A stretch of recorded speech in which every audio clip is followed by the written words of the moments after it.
I built a six-figure company with a team of only 6 employees, and I've managed teams inside of multi-million-dollar agencies. And one of the biggest realizations I've had was that almost nobody knows how to hire a good team. They hire too late, they hire reactively, they hire only based on skill, they micromanage, they underpay. Now combine all of those very common problems with AI completely reshaping the workplace. A lot of agency owners are completely lost. Should you even hire people anymore? Should you replace the people you already have with AI? Should you hire overseas? What skills matter? What kind of employees are actually valuable to my business? So in this video, I'm going to break down for you how hiring for marketing agencies is changing in the age of AI, what roles actually matter, how to identify great employees, and how to build an amazing team for your business. If you guys want more clients, more sales, and marketing that actually works, you should subscribe because that's what all my videos are built to help you do. So first, what is hiring like in the age of AI? So the simplest way I can put this is that the value of repetitive labor has gone down pretty dramatically, but the value of judgment, communication, creativity, adaptability, and systems thinking has gone up dramatically because AI can help you, draft ideas, create variations of designs, research leads, summarize calls, debug code, but AI requires direction. It requires taste, it requires critical thinking, it requires people who understand what good marketing actually looks like. One highly competent employee using AI can effectively outperform an entire team. The modern agency employee is no longer a task doer, but they can instead function as a mini operator. The distinction is that a copywriter that's using AI to speed up their process still needs to understand the general principles of persuasive writing. And a copywriter that's, blindly pasting ChatGPT garbage into the client campaigns that doesn't understand any, marketing psychology is dangerous and they're going to destroy your business. AI makes great employees greater, but it makes bad employees much more dangerous. Next, we're going to talk about the biggest hiring mistakes. So most employees that end up leaving your company or get fired, they don't fail within your company because they're lazy. They fail because they didn't understand what was expected of them when they signed on. A lot of agency owners don't necessarily want employees, they just want clones of themselves. They hire somebody, they give them a bunch of vague instructions, they don't provide any onboarding, and then they get really frustrated when that person can't replicate, the same quality, speed, or finesse that they can. That is a leadership problem. One of the biggest offenders is failing to define KPIs in some kind of expected performance metric, right? So if you're hiring an SDR, you need to explicitly tell them how many calls are expected, how many conversations, what reply rate is acceptable. If you're hiring an account manager, how quickly should they respond to clients? What retention metrics matter? What communication standards should they abide by? If someone's in fulfillment, what turnaround times exist inside of your company? What quality standards exist inside your company, et cetera, et cetera. Your employees are going to perform significantly better when they themselves can manage their success. And this actually reduces the amount of managing that you yourself have to do. Because when you have clear expectations, you stop reacting to all the things that are going on and instead evaluate results, right? Micromanagement is how you blow up trust inside of any business or any relationship. If your employee feels like you don't trust them, they're going to become less proactive because it's a massive problem when you don't trust their judgment for the thing that you hired them to do. And of course, that's a massive problem in the agency world where all of our projects are moving really fast and require a lot of communication. Underpaying is also another big mistake, very common. A lot of founders want these elite, A players while they pay below market wages. They're afraid that they're going to lose profits and forget the long-term impact of good hires, which is scaling a big company. Now, of course, compensation is not everything, but people notice when they're underpaid, trust me, especially while they are making the company a ton of money. If you have talented employees that are retaining multiple clients because they're so good at their job, they're improving delivery speed, they're helping develop new processes, it should be obvious to you that they deserve a raise. Moving on, we're going to talk about talent versus culture fit. Now, most founders over-prioritize raw skill, and they completely ignore personality. So this is very common, but it's hard to remember that skills can always be trained, but personality traits are more or less impossible to change. When you're hiring new team members, you should absolutely, though, evaluate their competence. But especially in the age of AI, you do need to keep in mind that there are hundreds of AI screencasting tools that help you cheat on tests in college or high school and interviews, and many of the candidates that you interview are using these tools. So if you hire on someone because they seem to be really, really good at answering questions, they might have just been faking it anyway. So just keep that in mind. You also, of course, need to evaluate emotional intelligence, coachability, agreeableness, communication style, accountability, empathy, etc. I would say more so or equally to raw skill. Research consistently shows that a positive correlation exists between emotionally intelligent teams and positive attitudes amongst employees and business results. Now, of course, most agencies that we are a part of are collaborative by nature. Designers need to talk to developers, your media buyers need to communicate with the copywriters, etc. That highly skilled employee that just creates a bunch of friction everywhere will almost always be a net negative for the business. In a perfect world, you want competent employees who communicate clearly, take feedback well, and respect their colleagues. Another huge indicator for a good employee is responsiveness. Now, this doesn't mean that your employee needs to be available 24/7, but if communication's always breaking down internally, you're never going to finish a project on time. So, for example, say if you have a designer that takes 2 days to respond to a developer that needs assets for a website build, you're going to slow down the whole production line. Good employees understand that they are part of a system. During interviews, you might see a lot of people blame their prior management or underperforming coworkers for, their past failures or why they were let go from a role, which is the last thing that you want to hear. Another major issue that I see all the time is arrogance combined with low adaptability, which is, something I'm seeing a lot more recently. Because people succeeding right now are the ones that are evolving the fastest. They're asking, how can I use AI to become more efficient? How can I improve my quality of output? What tools should I learn? How should I upskill? They're not spending hours, defending their outdated methodology on team calls. You want people who can experiment, they can learn quickly, and share their knowledge. Coachability over experience. All right, now we're going to talk about knowing who you should hire next. So a lot of agency stress tends to come down to hiring for the wrong role at the wrong time. So before you hire a single person, you need to first identify what is the bottleneck that's actually slowing down the business. So for example, your pipeline's really strong, fulfillment's delayed, you probably need fulfillment. Can't keep up with sales calls, follow-ups, lead gen, you probably need SDRs. Your client communication's really chaotic, you probably need dedicated account managers. You need to stop thinking about I need help and start thinking about how do I remove or fix the problem that the company is having. Now let's go by each role. So for fulfillment, usually these are your designers, developers, specialists, media buyers, whatever. You will typically hire fulfillment when your turnaround times are slipping, quality's dropping, or if you're a solo operator, again, you're doing most of the work. SDRs. So of course, if you want to grow a large business, you need people generating conversations without you handling all of the steps involved in that. You are going to hire SDRs when you can't keep up with outreach, you're missing follow-ups, you need more qualified leads, or your calendar is just overbooked. Now, modern SDRs should be using AI constantly.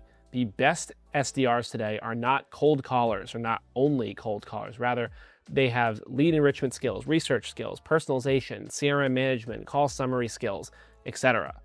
For client success managers or account managers, your founders of the world tend to become bottlenecks when all of our relationships depend on us, right? We love handling the relationships for our clients, but we tend to lose a lot of our clients because that communication quality drops as we get more of them. Now, some very clear signs that you should probably be hiring for this role is your response times to your clients are getting slower and they're getting mad about it. You're spending most of your day inside of Slack, email, or meetings instead of working on, big initiatives for the business. Your clients are repeatedly asking you for updates, or just in general, your communication quality is really inconsistent between accounts. Now, on the operations side, this is usually the role that gets delayed the longest. Once you hit, multiple clients, multiple team members, you need somebody that owns process curation and creation, right? Some signs it might be time to hire for this are that your team members are constantly asking the same repetitive questions, deadlines are slipping because nobody's coordinating properly, your SOPs don't exist or nobody follows them in the first place, you have little internal communication, you, the founder, are the central point for all the decisions, or just you feel like the business can't function unless you're online. Okay, now we're going to talk about overseas versus domestic talent. Now, hiring overseas doesn't necessarily mean you're going to get a worse output quality. Some of the best freelancers and contractors I've ever hired in 8 years have come from overseas, places like the Philippines, Eastern Europe, Latin America, etc. And of course, one of the biggest advantages of global hiring is that you can pay significantly above their local wage and still remain cost efficient for your business. That's also going to create a very strong opportunity for you to attract incredible talent. Reliability, communication, adaptability, and attitude matter far more than geography. A lot of agency owners, especially, apart from any other kind of business, obsess over resumes, years of experience. But in marketing, experience doesn't even guarantee performance most of the time. Someone who's got 10 years of outdated experience might perform exponentially worse than someone who's newer and younger and understands modern marketing ecosystems and AI tools. Contractors can also be extremely valuable to your business. So for example, let's say maybe you're a new agency or you're a relatively small one and you just landed a dream client of yours, but they need several landing page redesigns, ad creatives, CRO, email flows, and tracking set up to really get the results that you want to get them. So instead of you trying to use a lot of your cash flow to hire out all of the necessary full-time roles that you would need to get this done, you could bring in a couple contractors to finish the sprint. And then afterwards, you hire for the necessary roles once you've developed procedures. And you're learning so much about the necessary workflows for those specialists from hiring the contractors along the way.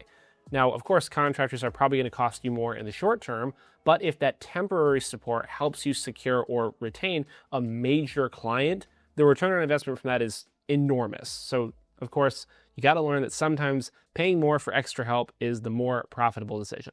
All right, next we're going to talk about training and onboarding. So a lot of agencies operate on what I like to call tribal knowledge, and this causes all of your new hires to miss out on the nuances of doing stuff within the company.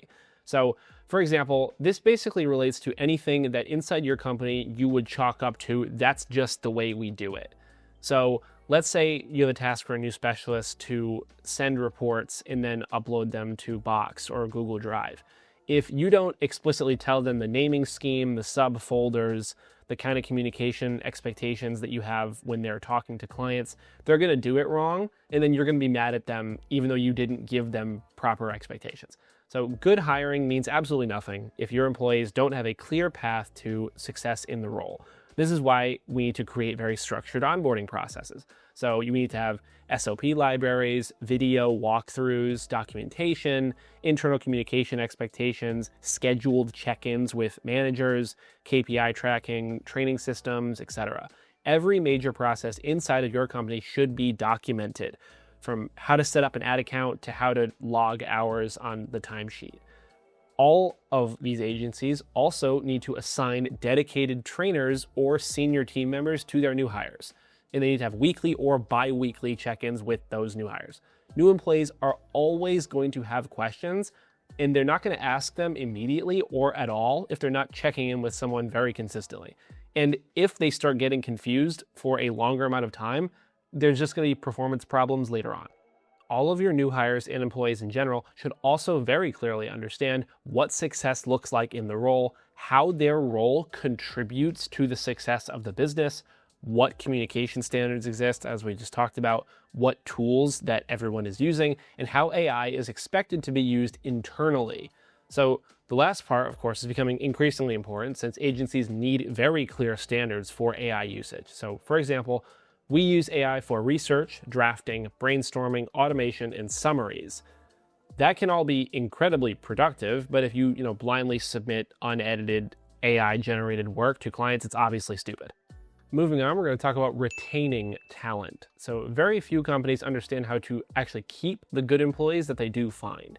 And one of the biggest reasons that these employees might leave is burnout. So as everybody watching this video probably already knows, agency environments can get really, really chaotic, and you get constant notifications, unrealistic deadlines, difficult and angry clients, endless revisions, emergency requests, poor communication, changes to ad platforms, changes to Google's algorithm. Anything like that might happen at any point during your day. If your company is constantly operating in panic mode for whatever reason, poor structures, not enough hires for specific roles, whatever it is, even the most well-intentioned, good, dedicated employees are just going to leave and find another company to work with. One of the best things that you can do as a business owner is to protect your team from unnecessary chaos. So that would include setting realistic timelines with your clients, managing their expectations properly, respecting the personal time of your employees, avoiding the, everything is urgent culture, and encouraging breaks and flexibility when necessary and available, right? People want to feel like people while they're working. The good employees that you will find are also going to value autonomy, flexibility, trust, growth, and respect. And when they feel invested in your company's success, they're naturally going to become more proactive. And lastly, we're going to talk about how to use AI without destroying the quality of your business. So the big question here is, how do we allow our team to upskill and use AI without lowering the quality of our work? The answer is obviously to have standards. So you need very clear expectations around what tools your team can use, what kinds of tasks it should be helping them complete, what kinds of tasks also require human review, what client information they should be entering into the tools, and what quality control processes exist before we send out any deliverables to the client. AI should be accelerating your workflows, but it shouldn't be replacing critical thinking. So for example, your copywriters could be using AI to generate ad angles, draft outlines, and even draft entire ads themselves, but they still need to understand your positioning, your audience's awareness level, and your offer strategy. You can't allow your employees to become dependent on AI if they don't also understand general marketing fundamentals. I personally care much less about whether someone used AI or not. The real skills today is whether that employee knows the work itself deeply enough to verify the output and then improve upon it. You also need to understand that AI detectors are really unreliable and it's kind of irrelevant to use them. A lot of companies that I work with or work inside of are breaking employee trust all the time because they obsess over AI detection instead of actually focusing on the outcome of the work. They just really hone in on, oh, but you used AI to do this. It's just so archaic. And you should just be focusing on, was the work good for the client? Did it produce a good result? Evaluate their thinking. How did they communicate? Did they adapt to the situation they were in? How was their judgment? What was, again, the actual quality of the output? AI-assisted employees are the future. It should be very obvious to you that the future of marketing agencies is not giant bloated teams. It's small, highly capable, AI-enabled teams that operate extremely efficiently. The right people empowered by AI can completely change the trajectory of any business. If this helped you guys, you should leave a like and subscribe and comment if you need help figuring out what role your agency should hire next.